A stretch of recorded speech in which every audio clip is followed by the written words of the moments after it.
dyan, kasi ano, nilinis ako na dyan.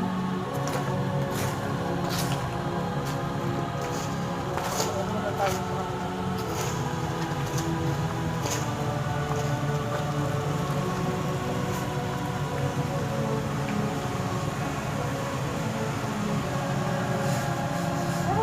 Tumiting.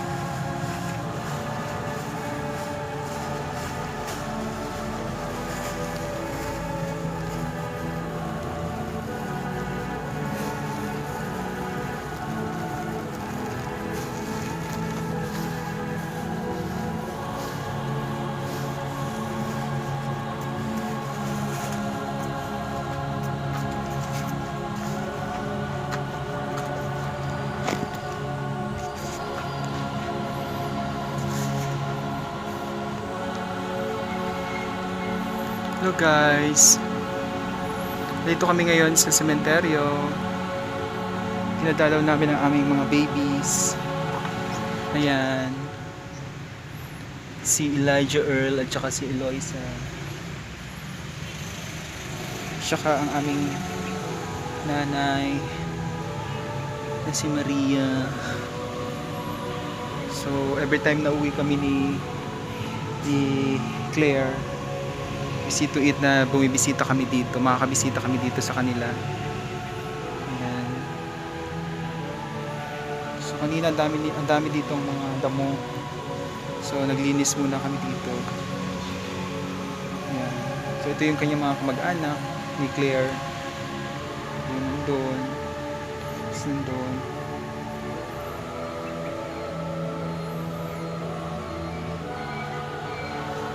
So ayan lang sila guys. For sure tuwa na naman yung aming mga babies. Nakabisita na naman ang kanilang mommy at daddy.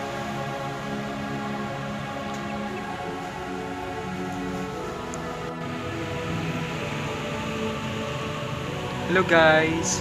So gusto ko naman i-share sa inyo ngayong hapon yung pagbisita namin sa dalawa naming anak. Ayun, si Elijah Earl at saka si Eloisa. Si Elijah, nawala siya sa amin noong 2016, December 5 to be exact, 2016. Bali stillbirth siya. Namatay siya sa loob ng tiyan ng mami niya. Tapos yun naman pangalawa namin, si Eloisa, August 12 naman siya na nawala sa amin, 2017. So ayun, gusto kong ipakilala sa inyo yung dalawa naming anak. Pero hindi na namin sila nakapili ng buhay. Pero okay lang kasi we believe na nasa piling na sila ng ating Panginoon, na mas maalagaan sila at mas magiging masaya sila. Siyempre medyo mabigat sa amin bilang mga magulang, pero we are so happy na din, at saka we are so thankful and blessed dahil naranasan namin na magkaroon ng anak, and we are really hoping for the new one na darating sa amin. So ito naman ang aking mother-in-law, si Nanay Maria. Ayan. So naabutan ko pa siya actually, pero hindi na siya nakapunta sa aming wedding ni Claire kasi namatay na siya. Actually stroke survivor siya. So yung third attack niya, hindi na siya nakasurvive. Pero yun lang, kay Nanay Maria, ang naalala ko lang sa kanya is lagi niya sa akin binibili na mahalin ko si Claire. Yun lang yung pinaka last word na sinabi niya sa akin, na nung makilala ko siya, nung umuwi kami ni Claire sa kanilang bahay, yun lang yung lagi niyang bilin sa akin, na mahalin mo siya. So yun lang yung pinaka tumatak sa akin. Kaya yun, doon ko siya namimiss, si Nanay. Ayun guys, so ito lang yung small experience namin for today na gusto kong i-share sa inyo. Kasi most of you, ang lagi nakikita lang sa aking vlog is mga travel, ganon, mga unboxing, etc. Pero for you to know me more, especially yung aking mga kalugar dyan, legit na mga kalugar ko, mga seryosong kalugar ko. Gusto kong ipakilala din sa inyo yung other side ko. So, at the moment, supposedly, meron na kaming 3 anak. Pero, hindi pa kami nabubuhayan. But, we are really hoping na darating din yung time na magkakaroon din kami ng talagang anak namin na mahag namin everyday. Pero, we are so happy dahil, ayun, meron na kaming 3 angels sa heaven na nagbabantay sa amin. So, yun lang guys. So, I hope na kung sino man sa mga kalugar ko dito or somehow is na experience nyo or na witness nyo itong vlog ko na to, wag lang kayong mawawala ng pag-asa dahil ayun, kami we are really hoping na and praying of course na magkakaroon din kami ng the gift of life na ibibigay sa amin ng Diyos. Siguro hindi pa ito yung time pero alam namin na darating din yun. So at the moment we are trying our best na yung sa mga susunod na magkakaroon na kami ng baby at magbubuntis si Mrs. ay sure na talaga na mapapangalagaan namin siya. So kahit ano pa man experience niyo, nawalan kayo ng mahal sa buhay, it's either your parents or your children or your relatives, always believe lang na God is good, na may mga bagay na hindi natin maintindihan pero nangyari siya with a purpose. So laging ganun lang dapat tayo.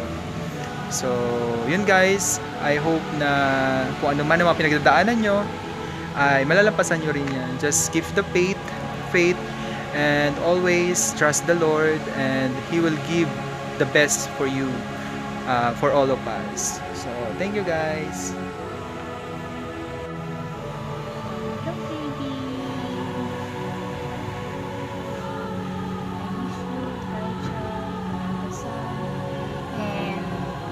I miss you, Elijah, my eldest son, and my second baby, Eloisa, yun, kahit wala pa dyan yung si Derby, yun, lagi kayong nasa puso ni Mami at ni Daddy. We love you so much and we miss you and always be good sa heaven.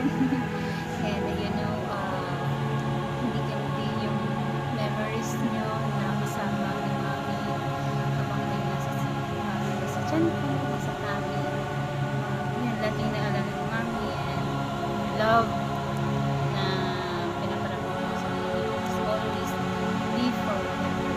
And then guide us and always pray for us and we will always pray for you and together with your grandmother Maria, yun, alam ko na kasama niyo siya kasi napanaginipan ko rin naman si Mama na kasama kayo, na akin kayo. Alam ko na masaya din siya kasi kapiling na din niya kayo.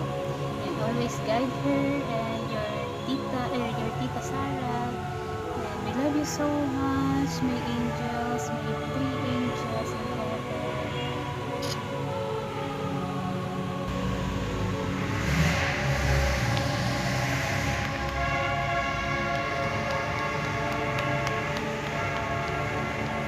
Kasama mo yun. Ibaba ko kayo yung